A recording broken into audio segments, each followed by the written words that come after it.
Secretary Lakshmi ভাই, আমাদের তরুণদা আছেন, প্লাস আপনাদের বুকে সবাই আছেন এখানে। আমি যেটা বলতে চাইছি যে এসসি সমাজ, দলিত সমাজ, এই নিয়ে একটা কথা বলি। আমরা সবাই কিন্তু একটাই সমাজ, সেটা যে হিন্দু সমাজ। আমাদের বিজেপির যে দর্শন, রাষ্ট্রীয় সংসদের একটা সঙ্গে মহাত্মা গান্ধী একবার গিয়েছিলেন। সেটা মহাত্মা গান্ধী তখন আমাদের হিন্দুদের ভিতরে ছোঁয়াছুঁয়ির ব্যাপারটা ব্যাপক ছিল। একে ছুলে চান করতে হতো, চান করতে এই ব্যাপারটা ছিল, এখনো কম বেশি আছে। তা আমাদের যে দর্শন বিজেপির, যে দর্শনটা আমরা নিয়ে চলি আরএসএসের, সেটা কেমন মহাত্মা গান্ধী তখন এইটার আন্দোলন করছে সারা দেশ জুড়ে অস্পৃশ্যতার বিরুদ্ধে। হ্যাঁ, তাহলে সে উনি আরএসএসের ক্যাম্পে গিয়েছেন, সেখানে প্রায় 102 লোক আছে, উনি বসছেন। উনি বলছেন আছে এখানে কতজন দলিত আছে, হাত তুলুন তো, একজন হাত তুলুন। বলছে কতজন গয়লা আছে, কেউ হাত তুলুন। কতজন ব্রাহ্মণ আছে, কেউ হাত তুলেন। কতজন বাউরি আছে, কেউ হাত তুলেন। বলছে কতজন হিন্দু আছে, সবাই হাত তুলবে। এটাই আমাদের দর্শন। আমাদের এটা একটা জন্মগতভাবে আমরা কেউ জন্মেছি, কিন্তু সবারকে একটাই পরিচয় হিন্দু, যেটাই সংকট। এটাই সংকট। এই বাংলা স্বাধীনতার সময় এই কংগ্রেসিরা ভাগ করে দিয়েছিল, একটা পূর্ব বাংলা, একটা পশ্চিম বাংলা। পশ্চিম বাংলাটা ভারতবর্ষে পড়ে। ওই পূর্ব বাংলা যে হিন্দু সবাই, সে দলিত, এসসি, জেনারেল, ব্রাহ্মণ, সবাইকে বাড়ি সম্পত্তি ছেড়ে ছুটে আসতে হয়েছে। আজকে যেটা এখানে ডেমোগ্রাফিক চেঞ্জ হচ্ছে পশ্চিমবাংলা, বিশেষত মুর্শিদাবাদ, মালদা জেলাগুলোতে আমাদের হিন্দু কমে কমে যাচ্ছে। আর হিন্দু কমে গেলে হিন্দুর উপর যত অত্যাচার হয় সেটা আপনারা, আমরা টিভি মিডিয়া দেখছি।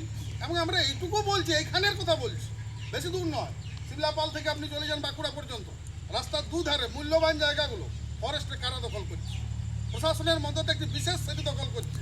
কিন্তু হিন্দু যখনই সেখানে করতে যাচ্ছে, তখনই আইন আদালত এসব ব্যাপারটা চলছে।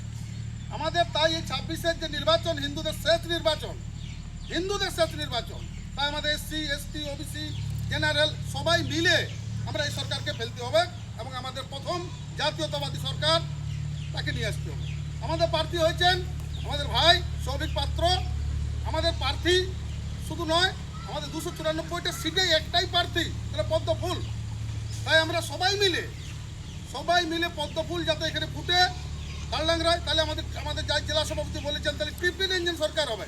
কেমন ট্রিপল ইঞ্জিন? একটা নরেন্দ্র মোদীজি চালাবেন, একটা রাজ্যে চালাবেন, আর এইখানে আমরা চালাবো, যেটা আমরা এখন নেই। আর এই জায়গাটা মেন।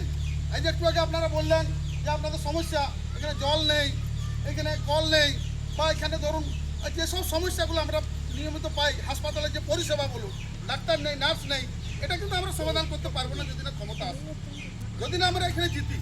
তাই এই নির্বাচনটা আমাদের উন্নয়নের সাথে সাথে অস্তিত্ব রক্ষারও লড়াই।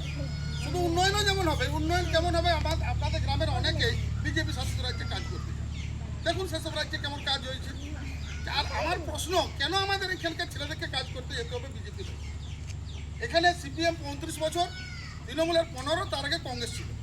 তা স্বাধীনতার পর পশ্চিমবাংলায় বিজেপি একটা দিনের জন্য রাজত্ব করেনি। আমার প্রশ্ন, কেন এখানে কারখানা হবে নি, কেন এখানে সেচের ব্যবস্থা হয়নি? তার প্রশ্নের উত্তরটা যখন তৃণমূল কংগ্রেসের বা সিপিএমের লোকেরা ভোট চাইতে আসবে, আপনারা কিন্তু প্রশ্নটা করুন, আমাদেরকেও করবেন যদি আমরা জিতার পর কাজ না করি। আমরা 5টা বছর সময় দিন, আমরা যদি দাবি না পূরণ হয় নিশ্চিত রূপে বলবেন, মেনে নেব। কেন আমরা এসেছি, আজ সারা ভারত যেখানে এগোচ্ছে, আমাদের পশ্চিমবাংলা সে জায়গাটা পিছিয়ে যাচ্ছে। তাই পশ্চিমবাংলার অস্তিত্ব রক্ষা লড়াইতে, আমাদের সনাতনী হিন্দুদের অস্তিত্ব রক্ষা লড়াইতে আমরা রাজনীতির ময়দানে আছি। এটা আমাদের সবাই মিলে আমি অনুরোধ রাখবো, আগামী যে 23 আমাদের এপ্রিল যে নির্বাচন, সেখানে সকাল সকাল সবাই ভোট কেন্দ্রে আসুন এবং আমাদের সৌভিক ভাই পদ্মফুল চিহ্নে দাঁড়িয়েছেন, তাকে বিপুল ভোটে জয়ী করতে। এটা আমাদের অঙ্গীকার।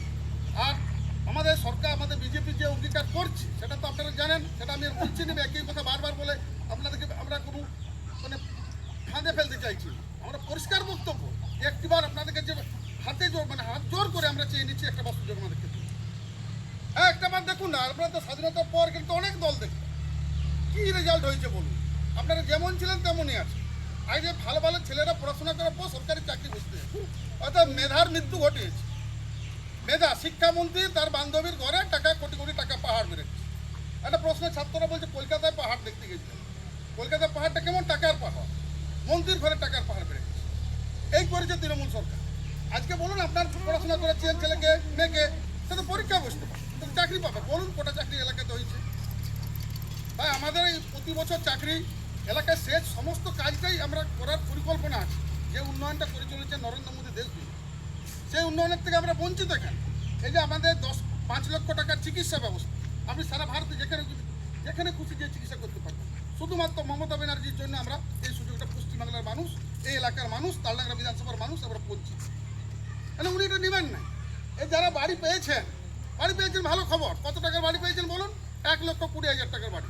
কিন্তু না, এটা প্রধানমন্ত্রী আবাস যোজনার নামে 3,20,000 টাকার বাড়ি, আরও বেশি আছে 100 দিনের কাজটা ধরতে গেলে। এই যে 100 দিনের কাজ, এবার সেটা বন্ধ কেন বলুন? এই যে উনি প্রধানমন্ত্রী আবাস যোজনার নামটা উনি লিখবেন না, প্রধানমন্ত্রীর নামটা ওটা এত যন্ত্রণা জ্বালা।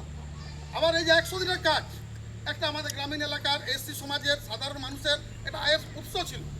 স্কিমটা ভালো, স্কিমটা বন্ধ হয়নি, শুধুমাত্র দুর্নীতির কারণে পশ্চিমবাংলা বন্ধ আছে। বিজেপি সরকার এলে প্রথম মাস থেকে 100 দিন চালু, এই এলাকাতে চালু। এটা আমি বলছি না, আমার পার্টির কেন্দ্রীয় নেতৃত্ব, রাজ্য নেতৃত্ব এই কথাটা বলছে।